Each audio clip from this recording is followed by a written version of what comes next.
Brace yourself. It's Andy Snowden, stage and stage and stage and screen.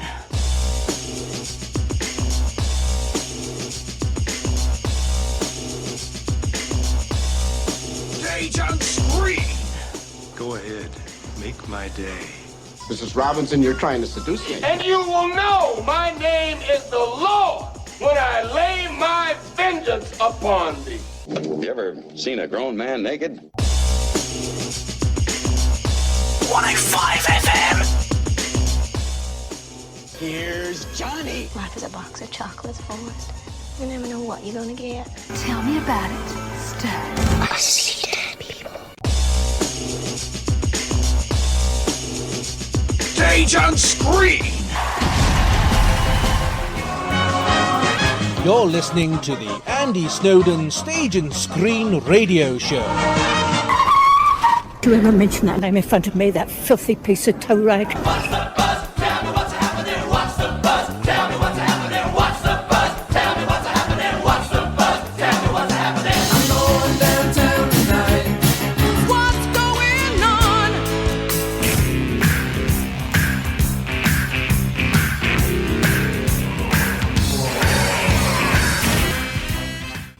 Okay, so our guest today is Wrexham-born actress Ruby Snape, who has been giving Wrexham Glyndŵr University students, there's a mouthful for you, Glyndŵr University students, a glimpse into the ups and downs of the industry. Ruby, who hails from the Trevor near Llangollen, first got the theatrical bug as a young lady attending the Clwyd Youth Theatre before taking on a professional training at the prestigious Guildford School of Acting in London. Her acting credits include roles in Coronation Street, Casualty, Holby City, Doctors, as well as the ITV hit The Grimleys, where she played PE teacher Miss Thing alongside Slade's Noddy Holder, of all people. Noddy Holder, very, very good actor. Weird how good he is, actually.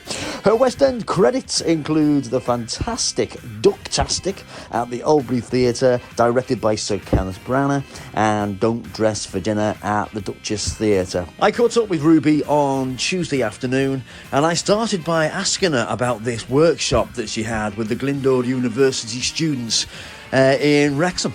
It worked really, really well. I was surprised, actually, because I did a lot of preparation for it, because I'd never done anything like this before. I've in between acting roles, I've worked in corporate, facilitating corporate events and, doing film days with corporate people, but it was a different kettle of fish for me doing this because I wanted to get it right.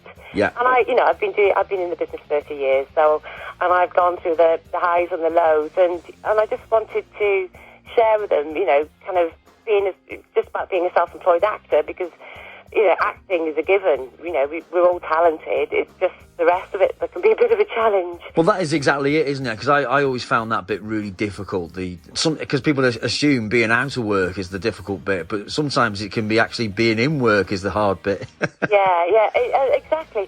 And it's about utilising your time in between those roles and just carry on honing your skills. And when I left drama college, when you left, but we didn't have the internet, we didn't have mobile phones. To do a mail shot, you had to send a 10x8 and a stamped address down envelope. And so it is much easier now to promote yourself and to go out there, but you've just got to keep on doing it. And you can hassle without being a pest, but just keep honing and keep networking. And I just wanted to sort of reiterate that, really. Yeah. And keep positive. And I talked about all sorts of things, really, just from my experience. I gave them a brief glimpse of what I had done and then what I still continue to do, because self-tapes didn't exist when I left, only the last few years, really.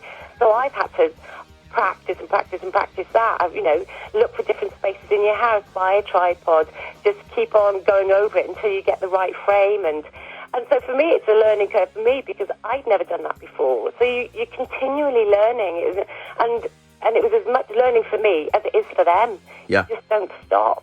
And I think it was that, really, that I wanted to sort of get over to them. I talked about, headshots and the importance of castability, and obviously, our talent covers lots of genres, but actually, the type of part that you're mainly going to play is, who you are, really. I could say I was a middle-aged, brassy blonde. That's the type of role I will play, as a rule, but nevertheless, I can still play a barrister or a teacher.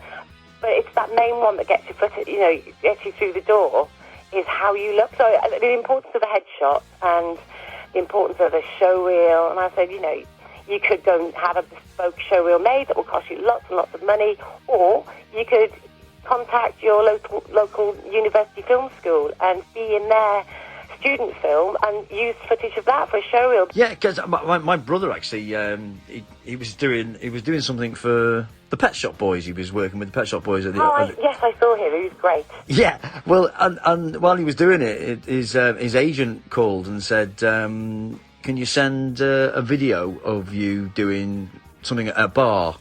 So he got one of the other actors to do this film with him, and sent it in, got the job, and it completely freaked him out, because he thought, when they first rang, he was just like, oh God, how am I going to do this?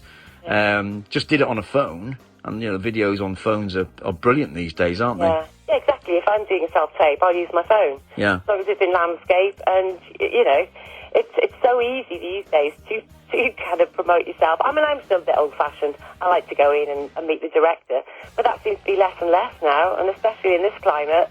Yeah. It's the way forward. Yeah. And it's also, kind of, we're not having to fork out 90 quid for a train ticket. Exactly. And that was that's one of the things, isn't it? Because to get down to London, to walk into an audition room, then just basically turn around and come back again.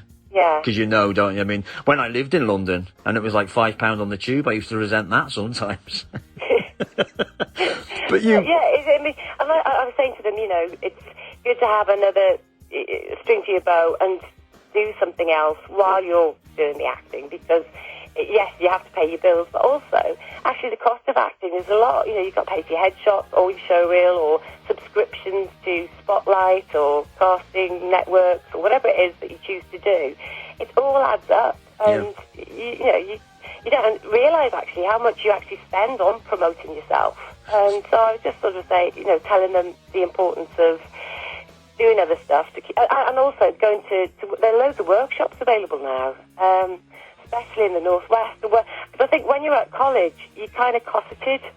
You're guided by your course mentors, and then you're encouraged to do classes and do this. But then when you're on your own, when you've left, you've got to think of it, find ways to carry on honing those skills. So there's loads of workshops available now. Yeah. And I think that's the great thing. I go on Twitter and I look every day, and there's so much at the moment for graduates. Obviously, they're losing their opportunity to showcase their talent this year, aren't they? But there's an act we audition, and I think it was set up by a casting director called Faye Timby, and they're having talking seminars to graduates, and they're doing one-on-ones and spotlight. The same, they're setting up like workshops and one-on-ones with casting directors for them to be seen, because they're missing that opportunity this year, and I think that's great. But it's like doing research, and I told them, just, watch the end credits at the end of a drama and see who cast it, or go on Twitter, follow them on Twitter, because they're always writing what they're doing. And so I think the power of the internet is brilliant these days. Yeah, definitely. Yeah. So was being an actress, was that always on your agenda when you were a child? Yeah. I mean, I obviously did the Clearridge Youth Theatre. Yeah. It was fabulous. School plays, and I did amateur dramatics, and I auditioned for a few drama college. I went to Guildford, and it was always something I loved doing, and I'm glad that I pursued it. Obviously, there's been ups and downs, but you just keep on going. I always say the acting career doesn't give you up; you give it up. Yes. So there comes a point where you go, I've had enough. But I've always tried to do other things in between and keep it going. And sometimes it feels like a hobby you get paid for. Yeah. I am a professional actress, and I continue to work. Sometimes it's better than others. It's just, keep the faith, isn't it? Yeah, definitely. And Guildford is it's more of a theatre training, isn't it? And then when you left, you most of your work was on TV. So did you have to kind of retrain yourself? Yeah, sort of. I mean, yeah, we there was minimal TV classes or when we went to college. Yeah, it was all theatre based, really. Yeah. And I told the students that my first my professional TV was a US miniseries starring Roy Scheider, and I was really nervous. And I did the first take, and the director said, "Ruby, Roy's standing right next to you, not on the other side of Wembley Arena." I was really, I was really embarrassed, but I learned from that, and then I just keep on practicing. But the first 10 years, really, I did a lot of theatre, and then I think it was when I was in my late 20s, I started to break into the television, and then really, apart from a couple of West End jobs, that's all I've really done is television and film. And do you prefer one to the other, or do you just take them both as they come? I love them both, but I think for me, the older I get now, the more to do a long stint is not as easy for me. I know what you mean. Yeah. I was for my mum last year, and I've got a dog. I don't have kids, but it is all workable. And of course, if something came up at Theatre Clwyd or, I don't know, Storyhouse, or Birmingham or Manchester, yes, I would work out ways of doing it because I'd love to get back on stage. Yeah. Equally, I love doing TV as well, or films and voiceovers. I've been doing quite a bit of dubbing recently, and that was a new thing for me. Hadn't really done a lot of it, and there's definitely a technique and a talent to it. Yeah. But it's interesting. But like I say, you keep on learning. Things are thrown at you, and you go, "Oh, I haven't done that before," but you give it a whirl. I had to do a Polish accent. The last play I did, I had to do a Polish accent. I was absolutely petrified, but you just, as an actor, you just used to, right, I'm going to prepare, and then you just do it. Yeah. And you're surprised how much you can achieve by just going for it. But I think as well, for a lot of people, and I think I fell into this trap myself, that I thought that TV and film was the be-all and end-all, and that was the best thing to do. And it was only when you heard people say, actually, being in a live theatre is far better. And I think, well, I don't think so. I'd rather get loads of money for working a couple of days. That would be great for me. Yeah. But then when you do both, and you think, God, you're basically acting to a brick wall when you're doing television. Yeah. When you're in a theatre, especially if you're doing something that needs an audience reaction, it's fairly. Did you find that with the students, that they were more geared towards one thing over the other, or? Yeah, and I think that's what I tried to sort of say. But if you want to be an actor, be an actor. If you want to be a celebrity, don't become an actor. Yeah. Because I think it's all that recognition these days, and it's bizarre for me. I never wanted fame or fortune or recognition. I wanted that buzz, and the buzz that you get in the theatre and that feedback gives you all the confidence that you could ever imagine, and it's wonderful. But if you want fame and celebrity, don't bother doing a drama course. Go on a reality TV show. That's another thing I told them, because I think these days it appears to be so easy to be well known, and I try to sort of reiterate that, really. Just be professional, be an actor. Otherwise, don't bother. Yeah, definitely. And one of the things that you can never learn is rejection. Wow. And that is 90% of it, innit? I did a big spiel on rejection with them. Not a big spiel, but I said, you just can't dwell on it. And I just say a simple rule: cancel and continue and move on. Yeah. And then if it goes your way, that's brilliant. If it doesn't, then just put your energies into keep on practicing your skills, and the next one will happen. Yeah. Keep the faith. I mean, I remember I went for a job once, and the director couldn't decide between me and another actor, and he tossed a coin, and he went, yeah, I'll go with that one, and it wasn't me. I didn't get the part. God. So don't take it personally. I think sometimes if you don't win the role, it's not because you're not the best or you're not good enough. It's just in their perception, they thought somebody else was more right for the part. And you have to think along those lines and not take rejection as a personal slant against your talent. Yeah. And that's the other thing I try to tell them. I used to find it difficult until I learned to do exactly what you've just said, just so you just have to mentally sort of like throw it in the bin. If I went for an audition for a job that could potentially change my life, I used to build that up a little bit too much in my head, and I'd walk into the audition room thinking I'd got it, and then when I didn't get it, and I'd think, oh God, and you'd be so disappointed. But then they can smell the desperateness. Yes, of course they can. Can't they? Yeah. I know the cast jury. I think is it Mike Lee? I think wrote something like that. He goes, I could smell the desperation on actors as they come in. I think it was him. I could smell the desperation of actors, and you kind of just that doesn't do you any favours, really, does it? No. I think the really good thing now that's been implemented is the time to change yes/no movement, and it's been implemented in the last couple of years by Mind and Rethink. And it's whereby casting directors and production companies pledge to inform actors and agents when the role has been cast. And I think that's a good thing because, you don't like saying, right, it didn't go your way, but that hanging on to, a week, 2 weeks, 3 weeks, a month later, maybe I'm still, maybe it's still they haven't decided yet. And that's soul-destroying as well. Yeah. So I think it's quite good, especially, with, so much, to be mental illness these days. It's good to kind of help in any way possible, I think. Yeah. And by telling actors you haven't got it is a good thing. Yeah, definitely. And are commercials still... I don't know how else to word it. Do you still get a lot of money for commercials? Yeah, it's good bread and butter money. Especially if they do it for another year. Yeah. Yeah. I enjoy doing a commercial. Going up for a commercial casting, it's not quite the same as going for a TV role. There are more people there, and there's different, variations, tall, short, blonde hair, dark hair. I think there's more of a varied kind of group of actors that come in, so the client has more to choose from.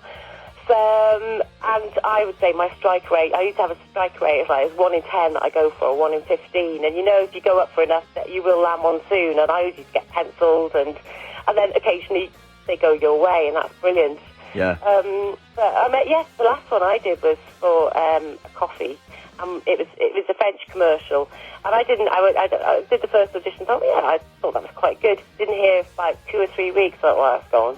And then, you've been recalled, and I had to do the recall on Skype with the director in Canada. That was interesting because I'd never done that before. But I don't think it's necessarily always to do with your acting talent. Sometimes if your face fits, or you match up with another actor who they've cast in it. So, I think they're brilliant, and I love doing them, but I don't take them as seriously, perhaps, as I would a drama. Yeah.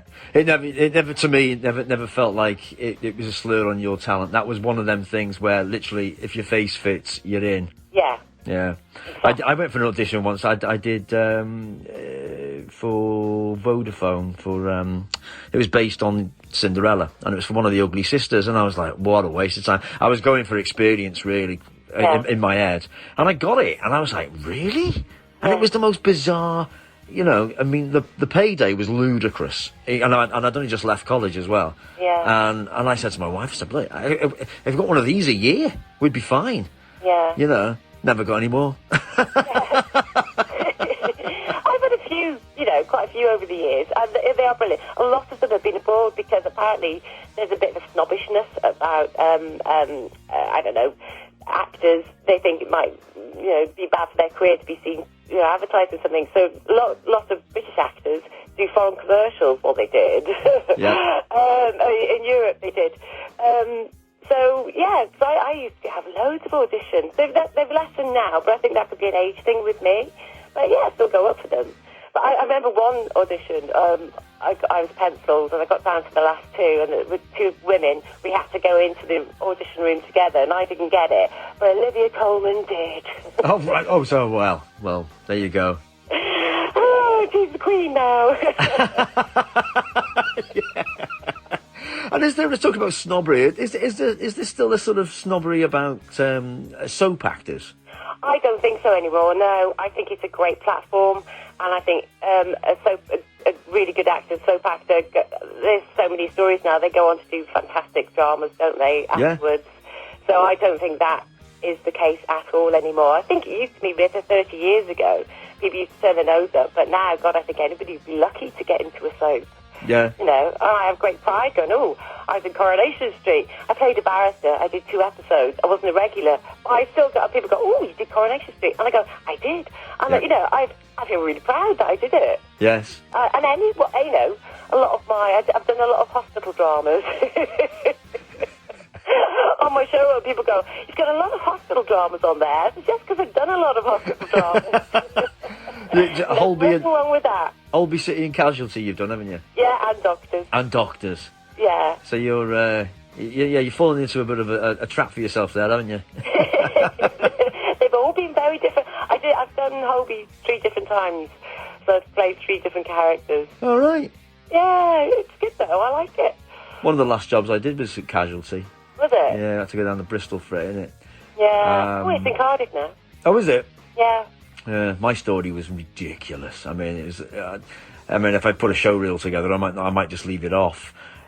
I played a soldier coming back from the war, and his girlfriend had a baby, and there was 2 fathers basically. Even the director said, "This is ridiculous, lads. I'm so sorry." He promised he'd have us back, but he never did. The last one I did for Hobie, I chopped my husband's fingers off with a chainsaw. Oh, right. Oh, hedge trimmer, whatever it is. One of the ones I did, I think, for Hobie was I had an operation on, sort of breast enlargement in somewhere abroad, and it had gone wrong. And I died on the operating theatre, and they put me in a body bag. But there was some very rare something wrong with me that actually wasn't dead, and I woke up in the body bag. No. God. Performing that was quite bizarre. Flippin' heck. Yeah. That's the wonderful thing about, you know, being an actor. You do get to do so many different bizarre scenarios. Yeah. And, it's interesting. Yeah, brilliant. Ruby, it's been an absolute treat speaking to you this afternoon. Thanks ever so much for that. Oh, you're welcome. Well, this morning even. And stay well. That's the main thing. And what a horrendous situation we're finding ourselves in. It doesn't. I know. Bizarre, but I get creative. That's the only thing. You've got the best downtime now to write that book. You know, practice your bits and bobs, and so when it's all back to normal, you've actually utilised the time to do something brilliant. Yeah, I'm finding that actually that a lot of people it's forcing them to find ways of communicating with each other. Or, yeah. And my mum and dad. I mean, the fact that they found Skype. He's like Uncle Bryn, my dad. Off Gavin and Stacey. I go, well, we didn't invent it. It's been there a while. Skype. It's just that you never needed it, isn't it, to keep in touch? Yeah. But what a faff! I can't believe what we're having to put up with at the moment. But you've got to do it, haven't you? Yeah. We're all in the same boat. Absolutely. You take care of yourself. And you take care. Cheers, buddy. Bye. Bye. Bye. So there you have it. Ruby Snape on the Stage and Screen Show, who has been given Glyndŵr University BA Honours students an insight into this rather hectic world of show business. A lot of people do actually think that show business is all glitz and glamour, but most of it is just not that way at all. Thanks ever so much to her for speaking to us on Tuesday afternoon on the Stage and Screen Show. Fantastic. I asked Ruby if she would like a track playing this afternoon, and she chose this one from Hair. This is a beautiful track. This is Good Morning Starshine. Get into this.